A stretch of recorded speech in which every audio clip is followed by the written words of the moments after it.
We've got a broad range of topics to discuss tonight. How are you, John? I'm very well, Jason. Thank you. How are you? I'm doing great. You know, you've been absolutely killing it all over the place lately. We had another session of the Citizens Grand Jury with Larry Klayman the other day, and you were the star witness presenting the evidence that you've been collecting for the past several months about the resurrection of the 1918 Spanish flu, the gain of function research that's being done not in Wuhan, China, on coronavirus, but in the University of Wisconsin on this flu. And today, I think we're going to focus a little bit more on some of the social engineering tactics that are being designed to deflect viewers from hearing information from you and I.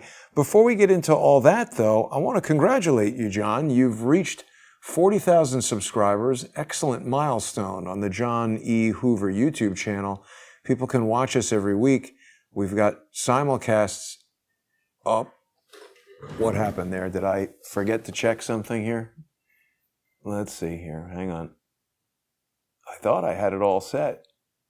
I've got it all set. Why are we not live?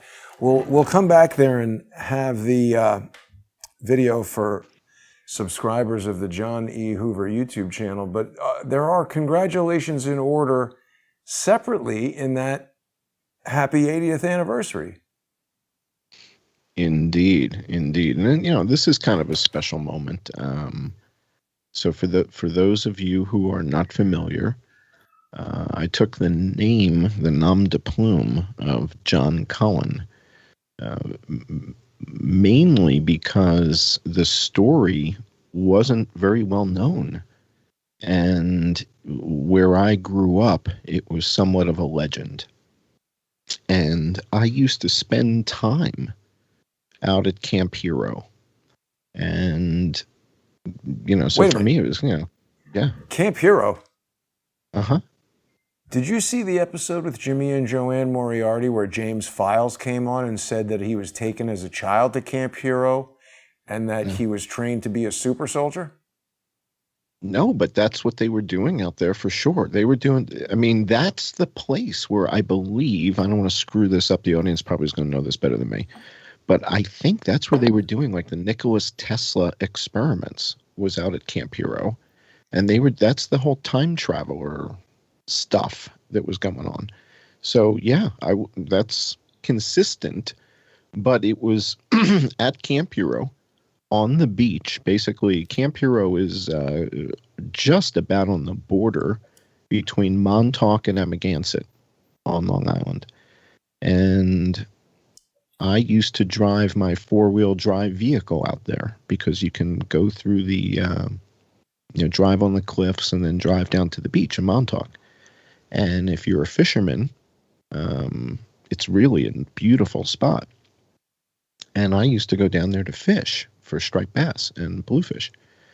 And so when I saw what I saw with the Vegas shooting stuff, and I knew bringing this type of information forward was going to have a very similar reaction to the story from 1941. And so that's why I took the nom de plume of John Cullen. And to give you guys sort of, the 30,000-foot view of what happened, John Cullen was a U.S. Coast Guardsman who was stationed at Camp Hero. And he had a lookout that evening and spotted an inflatable coming ashore. And the inflatable was set ashore from a German U-boat, U-202, that was later sunk by the British. But U-202 launched an inflatable raft with 4 Nazi saboteurs aboard. Of the 4, 3 of them were killed by the U.S. government. The DOJ tries them, and they're assassinated or executed, I guess they call it. The submarine was U-202. And so the significance of this is that on this night, 80 years ago, This Nazi submarine was right off the coast of New York, getting ready. So this was, this night, Friday night, right? So what is it? It's June the 11th, right? So Friday, June the 11th, 1941, 80 years ago today, these Nazis were having their last dinner, so to speak, aboard that U-boat. The next day, the next evening, so 24 hours from now, they set ashore. And John Cullen is the guy who confronts them on the beach and says, "What the hell are you doing? That's amazing that they have this big gun on the deck that can go underwater and continue to shoot when it surfaces." Yeah, yeah. And what's amazing is how many U-boats there were. If you do some research, do a search into German U-boat commanders, and when you see how many U-boat commanders they had, it's stunning. It's like, oh my God.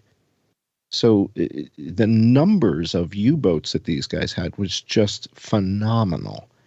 And the reason that we bring this up, I mean, it's twofold. One, this is why I took the nom de plume John Cullen, and it's 80 years ago, basically this weekend. But this was a story that the U.S. government really didn't want the people to know. The New York Times did publish one or two articles about it, but for the most part, did it become part of the public's consciousness? Did the public become aware that Nazi saboteurs had landed in the United States and were running amok? Now, what made the story with John Cullen so compelling is he went to his superiors and said, "Sir, I just caught some Nazis on the beach, but I was outnumbered 4-1 and I didn't have a weapon. They tried to bribe me to be quiet. They gave him $200 or something like that. And this was all documented. But his superiors start to ask him the kind of questions like, how do you know it was a Nazi submarine? How do you know they were Nazis? Have you met Nazis before? How many Nazis have you met before that you would know that these are Nazis? How many Nazi submarines have you spotted before that you would know that that's a Nazi submarine?" So they start to question him. Because nobody wants to admit that a bunch of Nazis just landed on the beach. So U-202 is long gone. George Dash and Dosh or whatever, and the rest of these guys are now on the Long Island Railroad, heading into New York. And Cullen's superiors are like, yeah. Get back to your post and shut up, you and your Nazis. Okay. We don't catch the Nazis until they get to Chicago. And this is back in the day when getting to Chicago was, trains. Well, nobody was exactly. flying. They probably took the LIRR to Penn Station, where you would get onto Amtrak and then go to Chicago. This is all documented. There's movies about this. There's films about Operation Pistorius. And this whole operation of Nazi saboteurs. Some of these guys were born in Germany, came to the USA as kids, went back to Germany to be Nazis. It's a wild story. And this young Coast Guardsman, John Cullen, is standing on the beach with no gun. It has a lookout. And in the middle of the night, 4 Nazis come ashore in an inflatable from a U-boat. By the time they take Cullen seriously, the Nazis are in Chicago. And they were here to sabotage infrastructure. Right? So that's why I took the nom de plume John Cullen, because when I was bringing forward the information about what happened in Las Vegas, I fully expected the same type of treatment. The pariahs, whatever you want to call it. Pariah's dilemma. Right? So the more frantic you are to share information, so we can use the movie Independence Day as an example. In the film Independence Day, the Jeff Goldblum character is somewhat frantic to share what he's discovered because it's a countdown. And it's a countdown to what he thinks is something, scary. So because of that time pressure, he becomes rather insistent. And that's what I call the pariah's dilemma.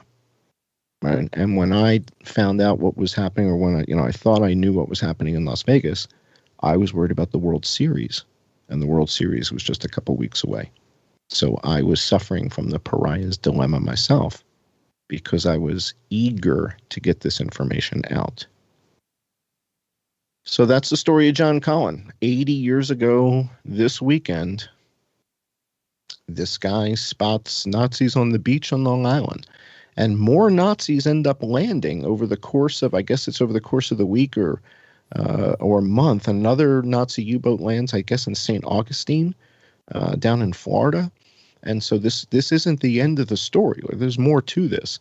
But again, if you grew up in New York and you spent any time out in Montauk and you used to drive around on the beaches at Amagansett and go fishing out there, the story of the Nazis landing on the beach is kind of legendary out there, but most of the country is just not aware of it. And, like Las Vegas, most of the country is not aware of this story of what happened. And so that's why I took the nom de plume of John Cullen. Now, we've got a weird delay today, John, that there are things that I can do to deliberately introduce delay, and I'm not doing that. So who the hell knows what's going on, as usual. But if it affects the flow of the conversation, and it is difficult for me to speak with this long delay in my own voice in my head. But what I wanted to get to while we're talking about this John Cullen story is that, we've used this New York Times story as sort of the head cover here. Man, this is making me nuts. The thumbnail image. The FBI seizes 8 saboteurs landed by U-boats here and in Florida. Now, this comes out in the New York Times on June 28th, 1942. But you're saying this happened June 1941. So why'd they wait so long to tell everybody? Well, this is when they capture the guys, and they capture all of them. And again, this was the irony of it, is Cullen comes forward, tells everybody this story. Nobody listens to him, and then these guys run amok. And now the FBI's got to chase him and find him. And they catch up with Dosh and the crew in Chicago. But if just go to Wikipedia and type in Operation Pastorius, and I think you'll see the date of the landing on the beach in Amagansett is June 12th, 1941. So that's the day that they landed on the beach. It says on the morning of June 13th, shortly after midnight, on the morning of June 13th, 4 men landed on the beach near Amagansett, Long Island, New York. Right. So it's at night, right around that Oh, it's time. 1942. All right, so it is 1942. Oh, it is. So 79 years. Ah. Go check Wikipedia. See if Wikipedia says 42 or 41. And what was it? Operation what? Pastorius. Pastorious. Pastorius. Ding. Yeah. Could be 42. I could be off by a year. Wouldn't be the first time I screwed something up. Yeah, I'm off by a year. All right, so it's 79 years. 79th anniversary. 79th anniversary. So we have to put a candle back. So I apologize. So there you go. But it's this weekend, 79 years ago, U-boats land Nazis on the beach in Montauk. Whoa. But look at the objective. To sabotage American economic infrastructure. So how are they going to do that? I'm telling you, there's movies on this. There's books on this. This is a great subject for people to explore and to learn more about this. This was a big deal. And U-202 is a big deal. So, you start to go down the rabbit hole and learn about these U-boats. And I was stunned to see how many U-boats there were. I mean, just an incredible number. In fact, what's a fascinating thing to see is there's a calendar that shows how many vessels were sunk by U-boats by day. And if you go back to 1942, there's days when 8 or 10 boats a day are being sunk by U-boats. Wow. I mean, they were wreaking havoc. Oh, it's unreal. And you can see, it's just an unbelievable, yeah. And then there's like a infographic showing by date how many vessels were sunk by U-boats. And there were days when 8 boats, 10 boats, 12 boats, shipping boats being sunk all over the place. Devastating stuff. So as you explore it and dig into it, there's fascinating aspects to the story here. The submarine warfare aspect of World War II with the U-boats was a very big deal. So absolutely. Do you know when the very first submarine was used in war? Do we consider the Monitor a submarine? Was that a submarine? The Monitor? I don't know the Monitor. What is that? The Monitor. You'll find it. I don't know if you consider that a submarine. The Monitor submarine. If I put in the Monitor submarine, what does it give me here? Should look like USS Monitor was an ironclad warship built for the Navy during the American Civil War in 1862. Huh.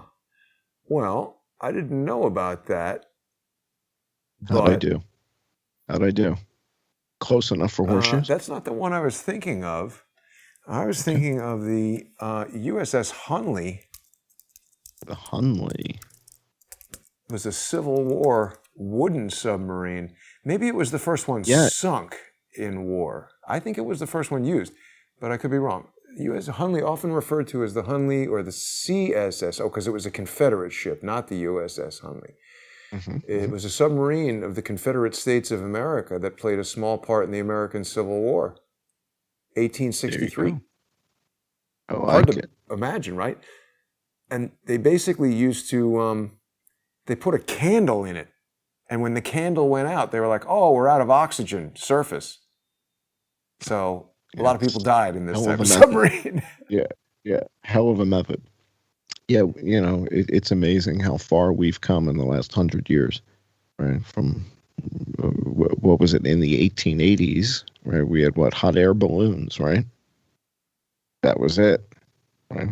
So, all right, why don't we move on from this topic? Yeah, that soup is safe again. We are aware that the live stream is not working on John's channel. I'm not sure why that is. Did you have auto start? Say we don't want to fix it now. We'll upload the full video after. It's always auto start. I sent you a new key. What are we going to talk about today, different. John? Yeah, I've used that. All righty. What's that? You what? I used the new stream key. I don't know what is going on with the delay. We're constantly plagued by problems, and I have no evidence that it's outside interference. There's a lot of complicated computer stuff here, but it does seem that I fix a problem and then another one crops up. It's hard to say. We are going to focus today a little bit, John, on social engineers and how the manipulation of news allows them to manipulate history. Because, people who have been checking out this John Cullen Investigates YouTube channel that I created, which should also have a simulcast of today's show happening. It does. This is a new channel that I created on YouTube to restore your Crowdsource the Truth appearances. I've been doing this for all the co-hosts because, people who watch us every week, John, on subscribestar.com/IamJohnCullen, or patreon.com/IamJohnCullen, or Subscribestar, or Patreon/Crowdsource the Truth. They know that so many of the Crowdsource the Truth channels have been decimated, so I've now gone to creating these kind of like co-channels. So each co-host now has their own Crowdsource the Truth channel. I might even add some more, but what I did is I restored 2 of your early appearances, including this one where the reprehensible social engineer, Jake Morphonius, I can't even believe that's a real name. He goes on and on about how he knows the CIA is active in Thailand because when he was in Thailand being trained to speak Thai fluently, he got all jammed up in a CIA operation where he got kidnapped. And now he's got nothing to do with the CIA, but he explains in that video how Well, and he alleges. General Tan Suk Muk put out a contract on him or something like that. So there was a contract put out on Jake, and a Burmese warlord, which sorry, I'd love to see the film. But the reason we want to get into this is because if you think that this is the domain simply of the dildo schwaggens, right, of just people who were living in the basement with mom, you're sadly mistaken. This is the domain of people who are professionals. And with the Smith-Mundt Modernization Act that was switched around during the Obama administration, this all kind of became fair game with a budget. The State Department, which is just another way of saying the other guys from Langley, the State Department has a team called the GEC. And the GEC's job is to counter what they consider propaganda. And with the modernization of the Smith-Mundt Act, they're allowed to do this basically against Jason. So the government has a budget to counter the work that Jason does with Crowdsource the Truth. So don't for a minute think that this is Dildo Schwaggens and his friends, with the Doritos in the basement trying to figure out how to. That's not what this is. These are professionals. And what we're going to look at in the show tonight are the techniques that the professionals use. Because if you understand their techniques, you'll recognize them when they use them. And what we want to do in the world that I come from, it's called codifying it. Meaning, if I can show you what they do, just real black and white, if we can just lay it out and say, well, there's 10 or 12 things that these guys are going to do, and you're going to see it in the comments. You're going to see it in the live chats. Right? You're going to see this type of behavior. Well, if we can give it a name and we can describe it in a way that you're like, oh, that's what that is. I see these guys do this kind of thing all the time. I didn't know that had a name. I didn't know that was a technique. Now that you know that, you're going to be like, ooh, now I know what to look for. And so that's what we're going to do in the show tonight. All right, so don't for a minute. Go ahead. Sorry, that the GEC is something that they're telling us about. And separately, just 2 weeks ago, Newsweek had this article. They claim it's exclusive, that they're inside the military's secret undercover army.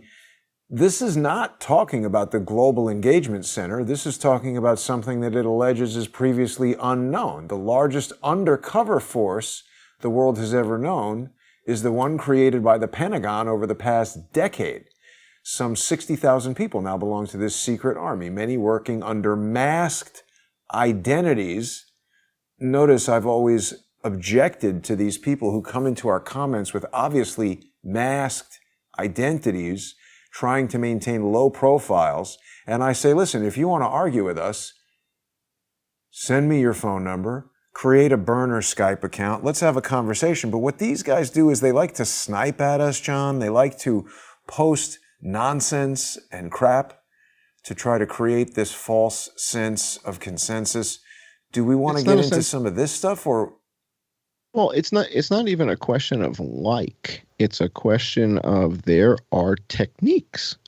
There are methods, right? And if you've got these methods kind of taped up on your cork board in your cubicle in Langley where you work, these are the things you do. This is what you do. And we're going to go through that list of things. But before we go through the list of things, it's important for people to understand. If you do me a favor, open up the Johnny Hoover channel for a second. Look at the videos and look at the bedtime stories.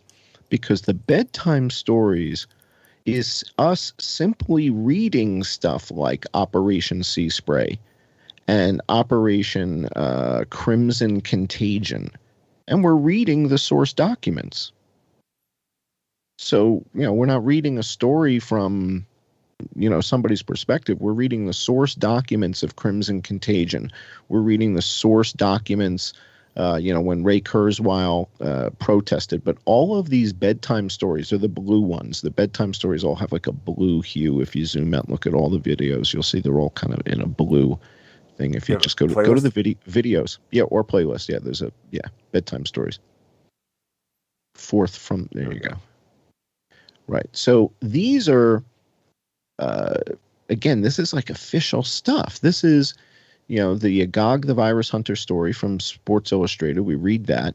The conversation with the CDC director, but also one of the bedtime stories that we did here was the one with the FDA. And this was where we realized that the FDA had these rules about what can get an emergency use authorization.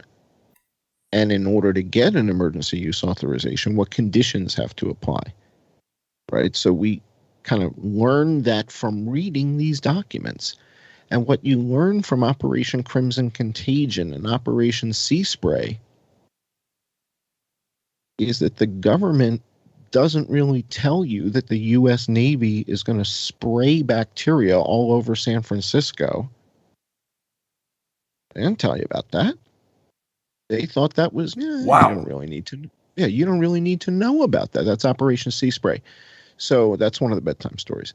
Crimson Contagion was the precursor to Event 201. Before Event 201, there was Crimson Contagion. And before Crimson Contagion, there was...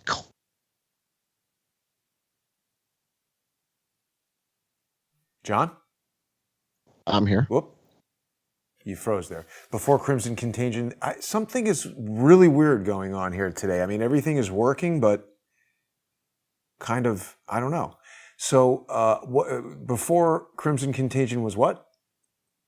So prior to Crimson Contagion was something called Clade X. And similar to Event 201, Clade X was similarly hosted by Johns Hopkins, which means Michael Bloomberg. So we have the Clade X simulation. The point here is that you've got Operation Crimson Contagion, you've got Operation Sea Spray, we've got Northwoods, where they were going to bomb South Florida. Right. This is the same logo as Operation 201 or Event 201. It's the same guy.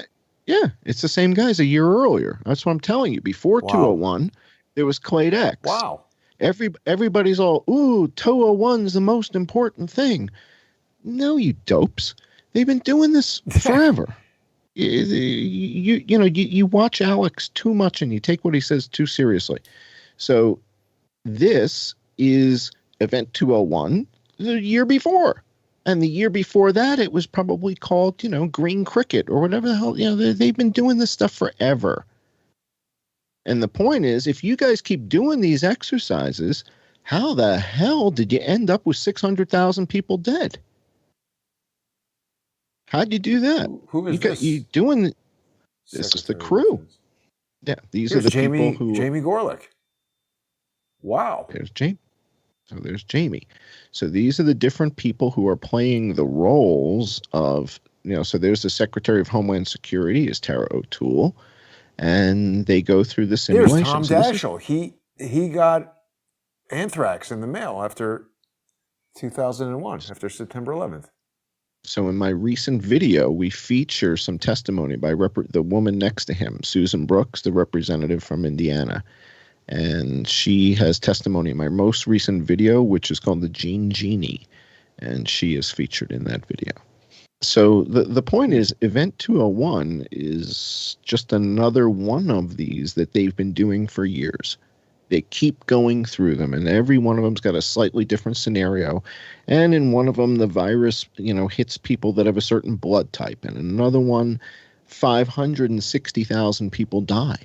It's like, wow, that's pretty close to where we are right now. Yeah. Viruses that hit people with certain blood types sounds a lot like genetically customized viruses that could kill maybe only black people or Chinese people or white people. It was in one of the simulations. Yeah. In one of the simulations, people with a particular blood type were more susceptible to the virus. Now, you and I know, and our audience knows, that men have been much more susceptible to coronavirus than women. We looked at the data. The vice president seems to think that black people are more susceptible than white people. But when we looked at the data, we found out that that wasn't really the case. So the data tells the story. And that's what I've been saying the whole time here. But what's important for the audience to understand is, reading things like Project Northwoods, reading things like Operation Sea Spray, and learning what the government has been doing all these years. You had this week Dr. Stephen Greer on the show. And Dr. Stephen Greer basically, he has been 20 to 30 years ahead of his time. I just featured a whole bunch of his work in a recent video that I did because if you look at his event, he did something called the Disclosure Project back in 2001. And I featured a whole bunch of footage from that in my recent video. And the reason is what he did in 2001 is effectively what we all would love to see the government actually do. So he delivered the results, he delivered the goods 20 years ago. And that's what I was trying to showcase in my recent video about the UFO disclosure, is the fact that Stephen Greer showcased this stuff 20 years ago in a manner that was so credible, so direct, so no nonsense. It was stunning. So to me, it's like if the U.S. government is going to reveal anything, the bar was set by Greer at the National Press Club in May of 2001. Greer set the bar 20 years ago. So if the U.S. government loads of like intelligence guys coming in and revealing classified stuff, like a lot of people, listen, like anybody who comes on the show, I thought Dr. Greer was extremely interesting, and I want to learn more about what he's talking about. There's always a certain number of people say, oh, this guy is disinfo and whatever. They say that about you. They say that about me. But whatever you think about him, he definitely had all these guys who were working for the Pentagon, the Air Force, the whatever, and they're telling you that there's UFOs. On the first line on the screen there, the second one from the right, is UFO disclosure is where. And that video of mine features a whole bunch of clips from that disclosure event at the National Press Club. If you can find the original Stephen Greer disclosure, that's like a 2.5 hour video of the event from the National Press Club. I feature certain key clips from certain key individuals who are very, very credible, as well as testimony from Gordon Cooper, the astronaut. And Gordon Cooper said, hey, when we were flying in 45, we used to see them. And that's where the term Foo Fighters comes from. So for you youngins that know Dave Grohl and the Foo Fighters, a Foo Fighter is a UFO. That's what the guys in World War II were calling them. Gordon Cooper's testimony is in my video. There's a big dust-up now about the Foo Fighters. They're having a vaccinated-only concert at Madison Square Garden. Well, then the aliens aren't going to come. How are the aliens going to come to this? Jerks. How are you going to get actual Foo Fighters to come to the Foo Fighter concert if you're going to require them to get vaccinated? I like the Foo Fighters, but I'm done with them over this. How many aliens has coronavirus killed? Why would an alien need to get vaccinated? Why would an alien need a vaccination? Audience members will be required to show proof of full COVID-19 vaccination along with the ticket to enter the venue. I think sensible people should send a message to Dave Grohl and the Dolans or whoever owns Madison Square Garden right now and tell them to stick these $50 to $119 tickets up their vaccinated derrieres. Are you familiar with a notion called the logical absurd?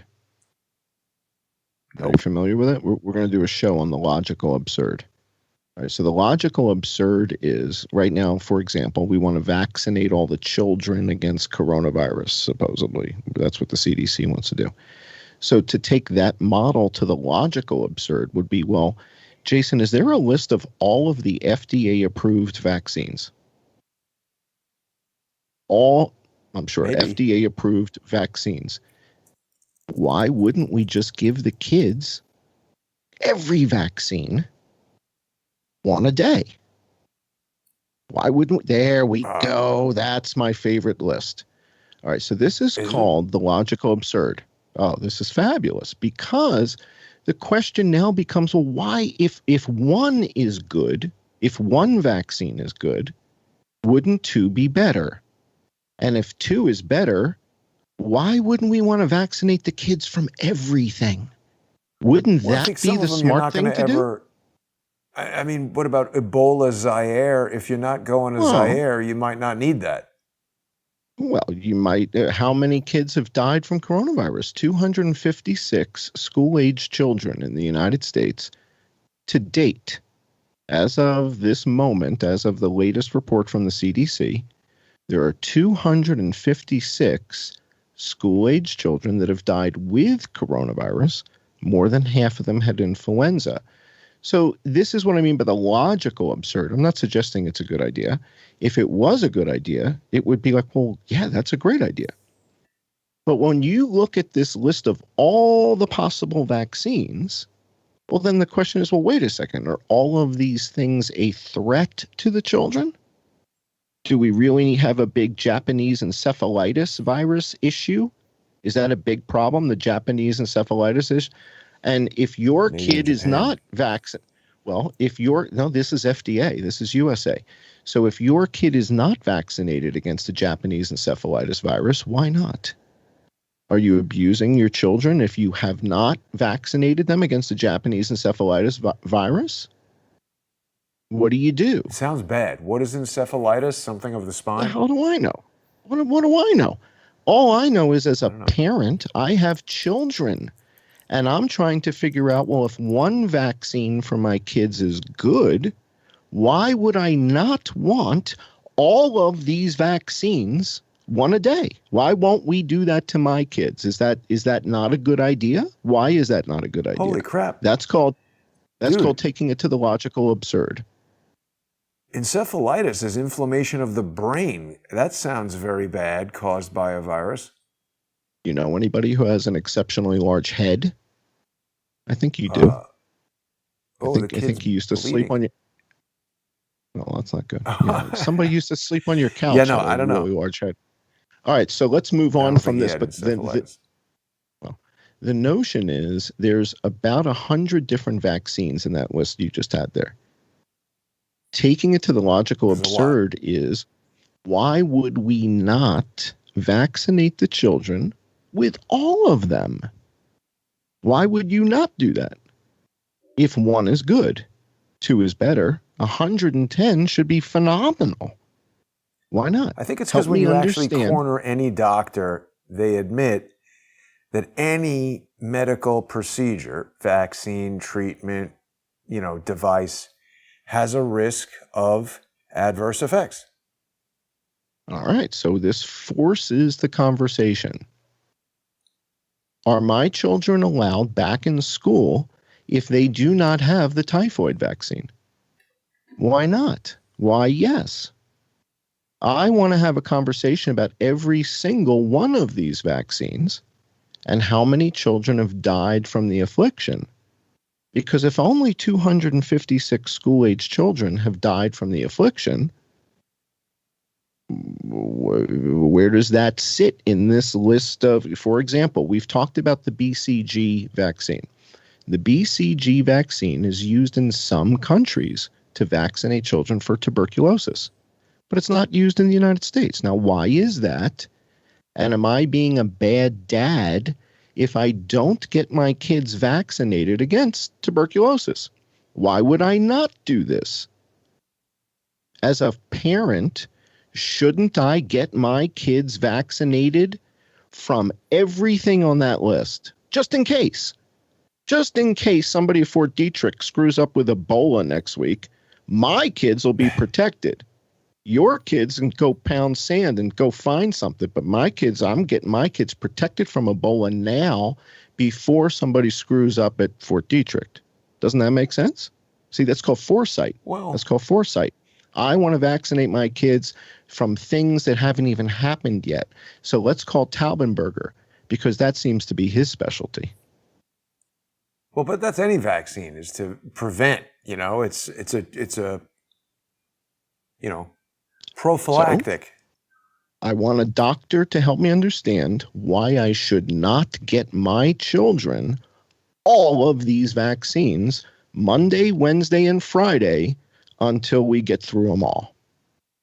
Can somebody tell me, is that a bad idea? If not Monday, Wednesday, and Friday, should we do it every other Monday, every third Tuesday? But I don't want my kids to get any of this stuff. I'm a dad. I don't want my kids to, what the hell is that? Diphtheria. Oh, no, they had that already. What do you got? You got your Ebola. Really? Yeah, you got your hemo this. You got all kinds of good stuff. They had the shot, you mean? They didn't have diphtheria. Yeah, they had the shot, yeah. I think people are saying there's something like 70, and I think I've heard Del Bigtree and Robert Kennedy Jr. say there's like either 79 or some huge number of vaccines that they do want kids to take. Well, you're looking at the list of FDA-approved vaccines. This is the list. This is dynamite. I want my kids to get all of them. Every one of these. And when in doubt, take it twice. If there's a trivalent and a quadrivalent, I want my kids to get both of them. That seems to be the best treatment. Boosters? Well, I don't know, but I just want to be a good dad and I want to protect my children. Now, if this is not a good idea, somebody needs to help me understand why. So we use logical absurd to get to root cause. The root cause of vaccinating children is because children are going to die or be seriously injured medically if they're not. And at some point, I asked this to Dr. Roger Schwelt. What's the number? How many kids would need to die per year in the United States for us to say, you know what? We better start using this BCG vaccine. Because this many kids die. Now, is the number 50 kids, 100 kids, 500 kids? I don't know what that threshold is. But I'd love to have this conversation with Dr. Walensky. Because if we're going to mandate these vaccines in schools and tell that the kids should get the vaccine, there's only 256 school-age kids dead in the United States. And by school age, I mean 5 to 18. 256 kids have died with COVID. Of those 256, more than half had influenza. So Frankie is reminding us that they make kids get a chickenpox vaccine, and they're trying to make people think that chickenpox is deadly. I had chickenpox when I was little. Vaccines, John, they're a little bit like television. When I was a kid, you had one vaccine and that was it. We had a television from like 1972 until 1998. And now, like TVs, every year they want you to get a new one. Well, I think of vaccines more like life preservers, a life jacket that you have your child wear all the time. Right. Because you may or may not be near water and your kid may or may not drown. But if your child wears a life preserver all the time, now you can get a nice kid's life preserver from Stearns, Stearns. And Stearns makes a Disney life preserver for the kids. And if the kids wore their life preservers all the time, fewer kids would drown. Now, that's a good analogy for a vaccination against something like Ebola. If I vaccinate my kids against Ebola, they may never get exposed to it. But if they do, they'll be protected, right? Just like wearing a life preserver all the time. If my kids are forced to wear their life preservers from the time they get out of bed to the time they go to bed at night, the risk of my children drowning is much lower than the other kids in the neighborhood, right? Even if they're never near water. Same thing with the Ebola vaccine that I'll be giving my children. They may never experience Ebola, but if they do, my kids will be protected. See, I'm a good dad. Did you hear this story? It reminds me of what you were just talking about. The New York Teachers for Choice, Michael Caine has been with us a number of times. They've got a protest happening at the UTF headquarters in New York City tomorrow.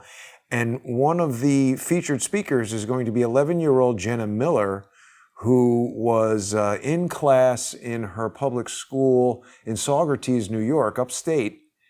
And it was so hot and no air conditioning. It was like 90 degrees last week, and now it's like 60, very weird. But it was so hot and there was no air conditioning, and this brilliant young lady just left. She refused to sit in the school with a mask and all that heat. I like this little girl. I love it. I love it. I saw somebody in the comments said, back in the day, they used to have chickenpox parties. And there was an episode in South Park about that, about this chickenpox party. And the kids just go bananas on their parents because their parents got them chickenpox. And so the kids go out and hire a whore to give their parents herpes. And it's fabulous. What a great episode. And so, at the end, everybody's laughing. It's just hysterical. We've got a great show lined up for our patrons tonight. We're going to take a closer look at Brett Weinstein's reaction to the disclosure that we made. So we made this disclosure. We broke the case. Brett's wife found it, reads it to Brett. Brett has a great reaction. I think it's important to listen to that. So we're going to take a closer look at that tonight when we go patron only. That'll be at both Subscribestar and Patreon for both Crowdsource the Truth and I Am John Cullen. So all you guys will get to see that. And I've got a whole bunch of material that I've prepared. I want to show you guys Germany and France and other countries in Europe. We're going to look at what's happening. What is the virus going away? Where is it getting worse? Right now, it's actually not looking very good in Russia. And then we're gonna go through these techniques, these social engineering. It's literally like a menu of methods. 10 methods, 11 methods. Name calling, glittering. There's all, and they have specific names. And so this glittering? Way, yeah. And so when you guys see it in the future, you'll see it in comments, you'll see it in chat rooms, you'll see people use it in interviews, and you go, "Oh my God, look what he's doing! He's using, number 5." So that's the intent. So that's what we're going to do when we get to our patron. I sometimes call them names though as retaliation. But again, this is specific technique, right? So you do it just, because it's just kind of off the cuff. Wise-assery. But when you, right. But for example, it's been used against me. They call it hoovering, right? So there's a whole group of guys that have come up with terms. He's hoovering, right? So they assign a verb to you and things like that. So stuff like that. Huh. That's funny because Ole used to tell me that somebody had coined the phrase damagarding, but he liked it. I wonder if they were doing the same thing to him. He's very susceptible to social engineering. Do you want me to show this, John, and talk about this for a minute so that if people see this specific thing, they're aware of it? I think we should show it. Yeah, all right. Wow. Show it. I mean, it's public. It was on your YouTube channel, right? I've contacted Jamie Ike about this. People know that I've had David Ike on the show, and I know Jamie and David. But, somebody who sees this, who respects David Ike, which is a lot of people, he says you're COINTELPRO, which is counterintelligence program. And see, I didn't know what that was. So I wrote back. And now keep in mind, when this all started, the identity of the person said Michael or something. It didn't say David Ike. Yeah. So I thought I was just responding to some guy. So he says, I'm COINTELPRO. And I said, what is that? Do we get hats? Because, I wear hats. Teresa thought that was funny. And then he said black hats. And I figured that's good. I need more black hats, so that's perfect. That's why I wrote back. I need more black hats, so that's perfect. And what did I write? I'm a bad man, but I'm pretty good at math, spreadsheets, and maps, and finding helicopters. I'm really good at finding helicopters. So that's what I wrote back. So, I need more black hats, right? I gave you my black hat when we went shooting in the desert. I gave you my black hat, right? I have it still. So, yeah, that's right. All right, so go to the next one. This is important. The reason why I wanted to show this, John, is because I just really want to emphasize to people how skeptical you need to be. Like, you remember the John Carpenter movie, The Thing? I know you've seen that. Yeah, it was a very scary movie. And for people who haven't seen it, it's about what's his name? Kurt Russell is running some kind of scientific outpost in Antarctica or something like that. And they find an alien and the alien is just kind of like a blob of goo, but it can copy any organism, become a dog or a human or whatever. So it becomes like this haunted house science fiction movie where you don't know who the monster is because it's disguising itself as people. So, when somebody sees a comment from somebody that they recognize like David Icke, give it some scrutiny. Make sure, why would David Icke, he's so busy, does he really have time to come to your channel and make this kind of disparaging comment? And also, what is this based on? David Icke usually has very good explanations for the things that he says, even if you don't agree with what he's saying. He doesn't just drop something stupid. So Bonnie says it's probably not David Icke, and we've actually confirmed that it's not David Icke, that it's actually an account that was created really just days ago. It has no videos on it. I don't even think David Icke is posting on YouTube anymore. Jamie and David created Iconic, which is like their own platform, because I think they realized that YouTube is just overrun with crap like this. And frankly, I think YouTube is doing things to help these types of efforts, because there used to be certain subtle little things that you could do as a YouTube creator to figure out who is who, and they've removed some of those capabilities. Why? I don't know, but we saw my channel got spoofed a couple weeks ago, and somebody was showing up as me in your chat. Now we see somebody showing up as David, commenting and doing it in a manner that, again, at arm's length, official David, but it's not. It's just going to convince some people. Right. Well, there's people in the chat right now that think it's real. People typing, holy shit, why would David say that? WTF, why is Icky saying? Yeah, so it's not real. That's not so. But the point is that these social engineers have these techniques. And when we go to our patron-only hour, we're going to expose the methods that they use. And we're going to look at some data, and we're going to listen to what Brett Weinstein had to say when he found out what's happening with the suppression of those therapeutics and why, and we'll look a little bit more at that U.S. code in the law. So, big show tonight. I'm really looking forward to this show. We're going to cover a lot of stuff that I want to see. The one last thing I want to leave everybody with, John, if they have not yet subscribed to the John Cullen Investigates channel, first of all, I control all of these channels that have got, not the John E. Hoover channel. That is John's 40,000. Oh, and congratulations on passing 40,000 subscribers this week. Indeed. But all of these Crowdsource the Truth related channels, these are me. I'm not trying to pretend that I'm Lee or Charles or David or John. These are channels that are going to be repositories for each of these guys' appearances on Crowdsource the Truth. And if you've joined us just in the past several months or year, and if you haven't been watching since the Vegas shooting, I really encourage people after today's show to go back on this John Cullen Investigates channel and watch this interview that I set up with Jake. He totally lied to me in setting it up. I invited him to have a phone call with you beforehand to straighten out any misunderstandings that might exist.